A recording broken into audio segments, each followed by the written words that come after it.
Salam Bapak Ibu, saudara-saudari yang terkasih. Selamat datang di channel Pemulihan Hati. Mari kita mendengarkan renungan firman Tuhan dengan judul Satu-satunya Jaminan. Suatu saat nanti, dan ini pasti terjadi, ketika tidak ada sesuatu yang dapat kita genggam, ketika tidak ada seorang pun yang dapat kita gandeng atau menggandeng kita, barulah orang menyadari bahwa memang Tuhanlah yang harus menjadi segalanya dalam hidup kita. Tapi banyak orang tidak sampai level ini, karena manusia sudah biasa mempercayai yang kelihatan, sehingga tidak mampu mempercayai Allah yang tidak kelihatan. Orang sudah terbiasa memandang yang kelihatan, yang dapat menjadi jaminan, sedangkan yang tidak kelihatan tidak bisa menjadi jaminan. Padahal di dunia ini tidak ada sesuatu yang pasti, tidak ada yang dapat menjadi jaminan, tidak ada yang dapat jadi pegangan, tidak ada yang dapat menjadi kepastian kecuali Tuhan. Tuhanlah satu-satunya jaminan kita. Tuhan satu-satunya kepastian kita. Kalau kita menjadikan Tuhan segalanya, barulah sesungguhnya kita memiliki jaminan dan kepastian itu. Tetapi banyak orang tidak mampu mempercayai Dia. Itulah sebabnya orang masih memberi ruangan dan kesempatan kepada yang lain untuk menjadi pegangan, topangan, dan diharapkan bisa menjadi jaminan dan kepastian.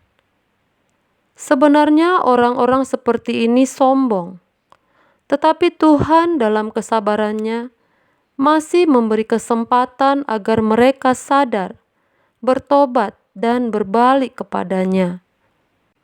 Betapa sulitnya untuk mengolah hati, batin, pikiran, dan membawanya di hadapan Tuhan. Karena Tuhan sering seakan-akan seperti bayang-bayang yang ketika kita raih, berlalu bagaikan awan. Tetapi di situ sebenarnya Tuhan mengajar kita untuk mempercayai Dia, bukan dengan perasaan. Perasaan kita itu situasional, dan perasaan kita masih bisa dikontrol oleh pikiran dan dunia sekitar kita.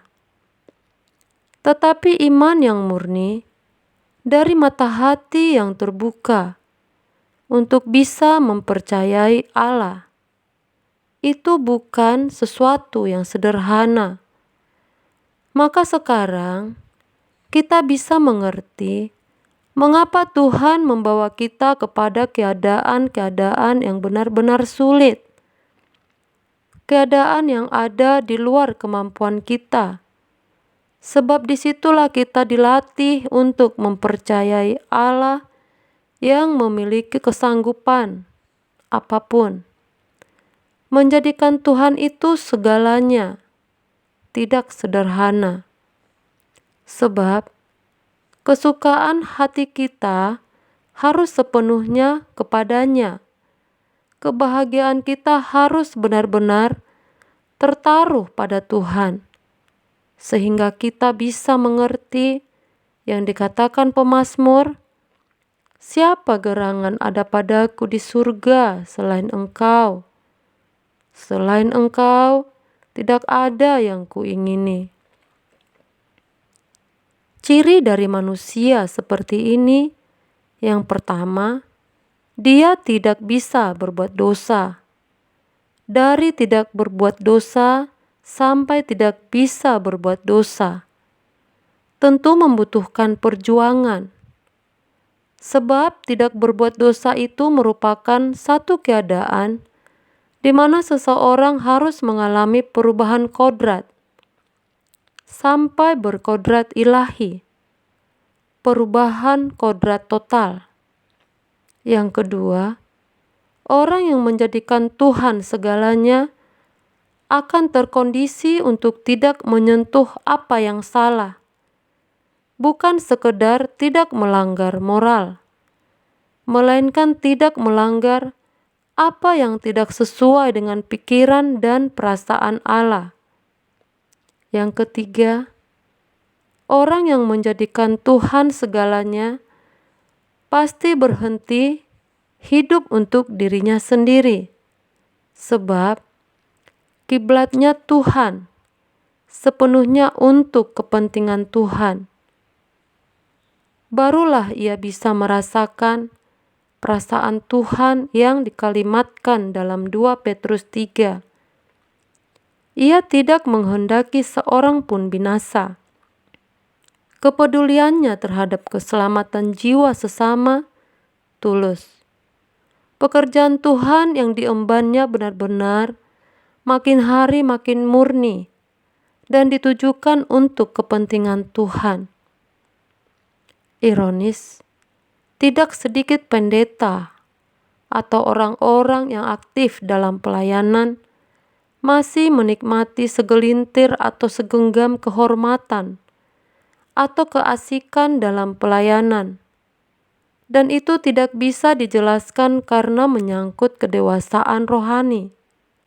Sebab dia selain memperjuangkan pekerjaan Tuhan, dia juga memperjuangkan perasaannya. Betapa sulitnya menjelaskan kepada orang-orang ini sampai dia punya nurani nanti akan jernih dan tahu. Namun, rata-rata kita masih memiliki bagian. Padahal kalau kita menjadikan Tuhan segalanya, maka kita tidak punya bagian apapun. Dan pada umumnya, kita masih wajar hidup sebagai manusia. Padahal Tuhan menargetkan kita untuk berbeda dengan dunia, atau dengan kata lain, sudah tidak wajar hidup. Sebab justru inilah target yang harus kita capai sebagai anak-anak Allah, bangsawan surgawi. Semua dipertaruhkan untuk Tuhan. Dan yang keempat, tentu orang seperti ini benar-benar siap meninggal dunia. Orang mudah berkata, ini semua milik Tuhan. Kita hidup untuk kemuliaan Allah. Namun sejatinya, ia tidak bisa mengerti. Dia tidak atau belum sampai level itu, tapi merasa sudah sampai. Walaupun ada di lingkungan pelayanan, dia masih belum mengerti karena sudah terlalu rusak. Ibarat sebuah landasan pacunya tinggal sepotong. Ia tidak bisa terbang lagi karena sudah lama tidak punya kecepatan yang proporsional untuk terbang. Dan inilah yang iblis usahakan. Mengiring orang percaya untuk hidup dalam kewajaran, itu musuh yang tidak disadari. Ketika kita menutup mata, tidak ada yang bisa kita genggam, dan tak ada seorang pun yang menggandeng. Maka kita baru tahu bahwa ternyata yang kita butuhkan hanya satu, yaitu Tuhan. Demikian renungan ini kiranya dapat memberikan pencerahan bagi kita semua. Tuhan Yesus memberkati.